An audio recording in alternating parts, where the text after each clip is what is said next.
तर नमस्कार मित्रांनो, DP पाटील इलेक्ट्रॉनिक्स या चॅनलमध्ये आपलं सर्वांचं स्वागत आहे मित्रांनो।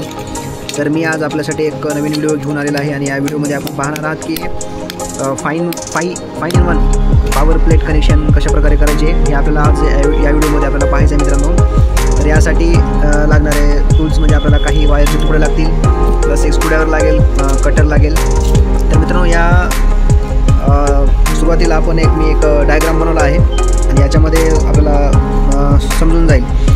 ही जी एक मोठी पॉवर प्लेट आहे मित्रांनो, या ठिकाणी आपल्याला फ्यूज दिसत असेल, हा फ्यूज आहे मित्रांनो। आणि इथं इंडिकेटर, या ठिकाणी इंडिकेटर आहे आणि या ठिकाणी आपल्याला 3 पिन सॉकेट आहे आणि स्विच आहे, हे पाहू शकता मित्रांनो। अशा प्रकारे आपण बनवलेलं आहे। तर मित्रांनो वायरिंग कशी करायची मी हे या व्हिडिओमध्ये सांगणार आहे मित्रांनो। तर आपल्याला सुरुवातीला आपल्याला मेन त्याच्यामध्ये आपल्याला इनपुट लाईन कनेक्शन घ्यायचं आहे मित्रांनो।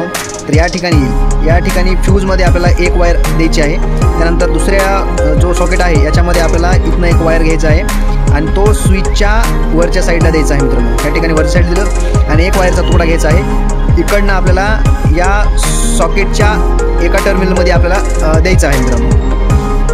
आणि नंतर परत हा जो एक टर्मिनल आहे इथून आपल्याला इनपुटवरून एक लाईन आलेली आहे आणि त्या खालच्या इनपुटमधून आपल्याला मित्रांनो हे इथं द्यायचं आहे। हे खालच्या इनपुटमध्ये, वरच्या इनपुटमध्ये आपल्याला डायरेक्ट आलेला आपल्याला लाईन द्यायची आहे आणि त्याच्या खालच्या एक सॉकेटमध्ये आपल्याला 3 पिनचं एक स्लॉटमध्ये आपल्याला एक वायर जोडून घ्यायचं आहे मित्रांनो। आणि नंतर 3 पिनचा जो उरलेला सॉकेट दुसरा आहे तिथून आपल्याला एक वायर असं बाहेर काढायचं आहे मित्रांनो। आणि त्या तसेच आणि हा जे इंडिकेटर आहे या इंडिकेटर आपल्याला स्विच ऑन केल्यानंतर इंडिकेटर चालू आणि स्विच ऑफ केल्यानंतर इंडिकेटर बंद। तर इंडिकेटरचं एक वायर आपल्याला मित्रांनो याच्यामध्ये द्यायचं आहे। हा जे एक टर्मिनलमध्ये आपल्याला आला आहे सॉकेटच्या खालच्या साईड कुणी काढलेला आहे इथे एक द्यायचं आहे आणि एक जे याचं टर्मिनल आहे हे आपल्याला आपल्या या सॉकेटच्या इकडल्या साईडला आपल्याला द्यायचं आहे मित्रांनो। कारण हे 2 लाईनची झाली वायर मित्रांनो। या ठिकाणी आपण जर प्लस मायनस दिल्यानंतर याच्यामध्ये कसं माहिती आहे का, हा AC करंट आहे आणि DC करंटमध्ये प्लस मायनस एका ठिकाणी चालत नाही, शॉर्ट सर्किट होऊ शकतो। याच्यामध्ये सुद्धा DC करंटमध्ये सुद्धा शॉर्ट सर्किट एका ठिकाणी झालं तर होऊ शकतो मित्रांनो।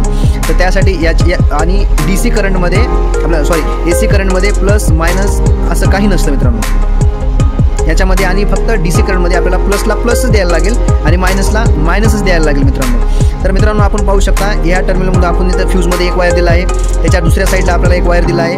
तो वायर आपल्याला स्विचच्या खालच्या साईडला द्यायचा आहे किंवा वरच्या साईडला द्यायचा। आम्ही खालच्या साईडला दिला आहे, खालच्या साईडला जो किंवा वरच्या साईडला सुद्धा देऊ शकता मित्रांनो। वरच्या साईड दिलं त्यानंतर दुसरी वायर घेऊन आपल्याला स्विचच्या खालच्या किंवा वरच्या साईडनं आपल्याला सॉकेटच्या एका टर्मिनलमध्ये आपल्याला कनेक्शन द्यायचं आहे आणि सॉकेटचं दुसरं टर्मिनल जे आहे त्यामधून आपल्याला डायरेक्ट एक लाईनचं वायर बाहेर काढायचं आहे आणि इंडिकेटरचं एक वायर आपल्याला याच्या सॉकेटच्या एका टर्मिनलमध्ये द्यायचं आहे आणि इंडिकेटरचं दुसरं पण वायर आपल्याला या सॉकेटच्या दुसऱ्या टर्मिनलमध्ये द्यायचं आहे मित्रांनो। तर आपण अशा प्रकारे ही वायरिंग तुम्हाला मी करून दाखवतो।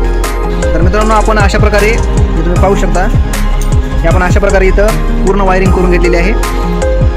एकदा व्यवस्थित हे पाहून घ्या अशा प्रकारे। आणि इथं मी याच्यामध्ये आपल्याला पूर्ण आपण लाईन पण याच्यामध्ये दिली आहे, तुम्ही पाहू शकता।